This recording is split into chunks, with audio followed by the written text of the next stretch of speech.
दोस्तों, आज आपका स्वागत है। आज आपका फिर से जीवन बदलने वाली एक और ज्ञान से भरी बुद्धा स्टोरी है। आज की ये कहानी जीवन की तमाम छोटी-बड़ी तमाम तरह की समस्याओं से परेशान इंसान को समाधान देगी।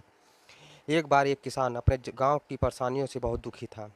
किसी ने उसे अपने दुखों के निवारण के लिए बुद्ध की शरण में जाने के लिए कहा, जो कुछ दिनों के लिए यहाँ से कुछ दूर एक गांव में आया है। वह निश्चय ही तुम्हारे सब दुखों का निवारण करेगा। यह सुनकर किसान की बड़ी इच्छा से बुद्ध की शरण में गया, यह सोचकर कि बुद्ध उसे उसकी समस्याओं, मानसिक पीड़ा, तनाव और दुखों से मुक्ति दिलाएंगे। वह बुद्धा के पास पहुंचा।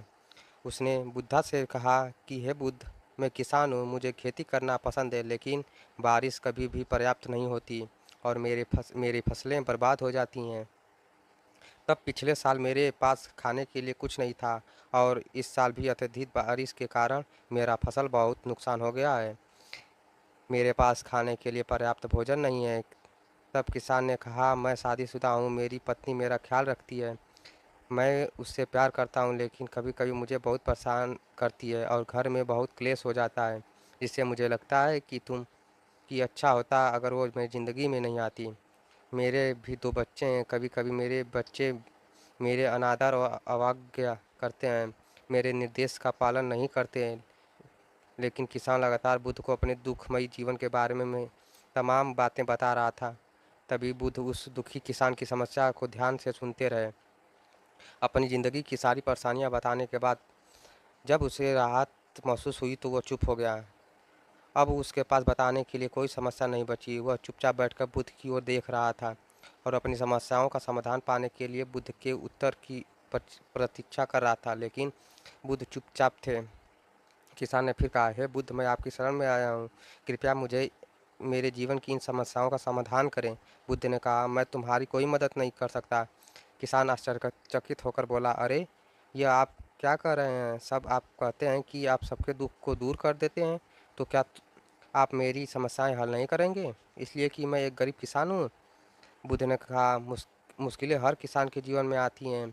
जीवन में दुख और परेशानियां आना स्वाभाविक है। व्यक्ति के जीवन में अक्सर उसके कर्मों के अनुसार परिस्थितियां बदलती रहती हैं, जिसके कारण सुख, दुख, निराशा और क्रोध आता है। नए रिश्तों का बनाना, पुराने रिश्तों का बिगड़ना, रिश्तों में मिठास और कड़वाहट, ये सामान्य है। यह जीवन का हिस्सा है और यह जीवन का चक्र है। हकीकत तो यह है कि हम सभी के जीवन में 83 प्रकार की कठिनाइयाँ हैं। इन कठिनाइयों का समाधान आप और मैं नहीं कर सकते और कोई नहीं कर सकता। ज़िंदगी और ज़िंदगी में बनने वाले रिश्ते स्थिर नहीं होते। एक दिन रिश्तेदार भी चले जाएंगे और ज़िंदगी भी ख़त्म हो जाएगी, लेकिन ये समस्याएं वैसे ही रहेंगी जैसे आज आपकी ज़िंदगी में है और कल किसी और की ज़िंदगी में होंगी। इस पर किसान पर अपना नियंत्रण खो देता है और क्रोधित हो जाता है और ऊंची आवाज़ से बुद्ध से कहता है, हर कोई कहता है कि तुम्हें एक महात्मा, एक सिद्ध पुरुष, एक प्रबुद्ध व्यक्ति होना चाहिए। मैं इस विश्वास के साथ आया हूँ कि आप मेरी मदद करेंगे। यदि आप मेरी समस्याएं हल नहीं कर सकते तो मेरी यहाँ आना व्यर्थ था। हर कोई झूठा बोलता है कि वे समस्याओं का समाधान करते हैं। आपने मेरी एक समस्या का समाधान नहीं किया। तुमसे अच्छे तो वो महात्मा हैं जो 2 वर्ष पहले मेरे घर आए थे। उन्होंने मेरे लिए यज्ञ करवाया, दान दक्षिणा दिलवाई और मेरे मन को शांति मिली।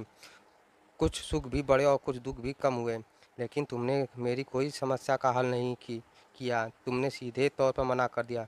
तब बुद्ध ने कहा, क्या वह सब करने से जीवन में सारे दुख समाप्त हो गए? इतना सुख कुछ करने के बाद भी आप अपने परेशान क्यों हैं? अब आप पहले से भी ज़्यादा दुखी से घिर गए। तात्पर्य यह है कि जीवन में सुख दुख कभी समाप्त नहीं होते। किसान बोला, तो क्या मैं मान लूं कि मेरी मदद नहीं कर सकते? यदि आप ऐसी छोटी बातों का समाधान नहीं कर सकते तो आपके उपदेशों का क्या लाभ? तब बुद्ध ने कहा, मैं तुम्हारी 84वीं समस्याओं का समाधान तो नहीं कर सकता, लेकिन हाँ, मैं तुम्हारी 84वीं समस्याओं का समाधान अवश्य कर सकता हूँ। किसान आश्चर्यचकित हो गया और बोला, 84वीं समस्या क्या है बुद्ध? बुद्ध ने कहा, यानी कि तुम अपने जीवन में कोई समस्या नहीं चाहते। आपकी सारी समस्याएं इसी समस्या के कारण उत्पन्न हुई हैं। यदि आप इस तथ्य को स्वीकार कर लेंगे कि जीवन में समस्याएं मौजूद हैं और समस्या जीवन का हिस्सा है, तो आप जीवन की समस्याओं से विचलित नहीं हो पाएंगे। आप जीवन में आने वाले समस्याओं से विचलित हो जाते हैं क्योंकि आपको लगता है कि आप दुनिया में सबसे दुखी व्यक्ति मैं ही हूँ, जबकि सच्चाई यह है कि हर किसी को अपना दुःख सबसे ज़्यादा महसूस होता है। लेकिन जिस दिन आपको समझने लगेंगे कि मेरा कष्ट अन्य लोगों की तुलना में बहुत कम है, तो उस दिन से कोई भी दुःख आप पर प्रभाव नहीं डाल पाएगा। जब तक कि आप नहीं चाहेंगे कि आपके जीवन में कोई परेशानी आए और हर सुख-दुःख से बचे रहें, तो यह संभव नहीं है। लेकिन ऐसे में छोटा-सा भी दर्द आपके बेचैन कर देगा और आपकी मानसिक शांति भंग कर देगा। अगर आपके जीवन में परेशानियाँ पूरी तरह दूर हो जाएँ, तो अगर आपको हर दिन, हर पल बिना दुःख और कठिनाइयों से जीवन जीने का मौका मिलेगा, तो आप ज़्यादा दिन तक ऐसा नहीं जी पाएँगे।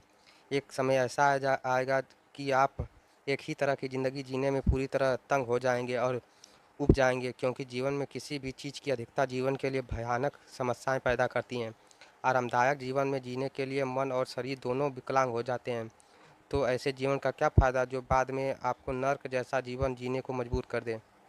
जिस तरह खाना खाने का असली आनंद तभी होता है जब बहुत भूख लगी हो, और पानी का असली मज़ा तब आता है जब बहुत ज़्यादा प्यास लगी हो। उसी तरह जीवन की तमाम दुखों और परेशानियों को झेलने के बाद इस ही खुशी का आनंद मिलता है। इसलिए जीवन में सुख और दुख अलग अलग रूप में आते रहते हैं। यह चाहकर भी जीवन में सुख दुख खत्म नहीं कर सकते, लेकिन इतना ही ऊपर ज़रूर उठ सकते हैं कि कोई भी समस्या मन को विचलित नहीं कर सकता। लेकिन अपने मन को शक्तिशाली बनाएं, धैर्य रखें और प्रतिदिन अध्यात्म का ध्यान करें, ज्ञान बढ़ाएं। यह आपके जीवन का सभी समस्याओं का समाधान है। इसे जीवन की चतुर्मुखी समस्याओं का समाधान कहा जाता है। महात्मा बुद्ध का यह अद्भुत ज्ञान पाकर किसान संतुष्ट हो गया और उसका मन बिल्कुल हल्का हो गया। मन में जो समस्याएं परेशानियां कर रही थी, उसे प्रति जिज्ञासा शांत हो गई। किसान ने अपनी आंखें बंद कर ली और आनंद का अनुभव करने लगा। किसान को समझ में आ गया कि वह अब तक की सब क्या गलती कर रहा था। वह बुद्ध के चरणों में गिर गया। तो दोस्तों, मुझे यह उम्मीद है कि आपको बुद्ध की ये कहानी आपको अच्छी लगी होगी। यदि ये अच्छी लगी तो आप मेरे चैनल को सब्सक्राइब और लाइक कर दीजिए, और जिससे कि मैं आपको अच्छी अच्छी कहानियाँ सुनाता रहूँ। धन्यवाद।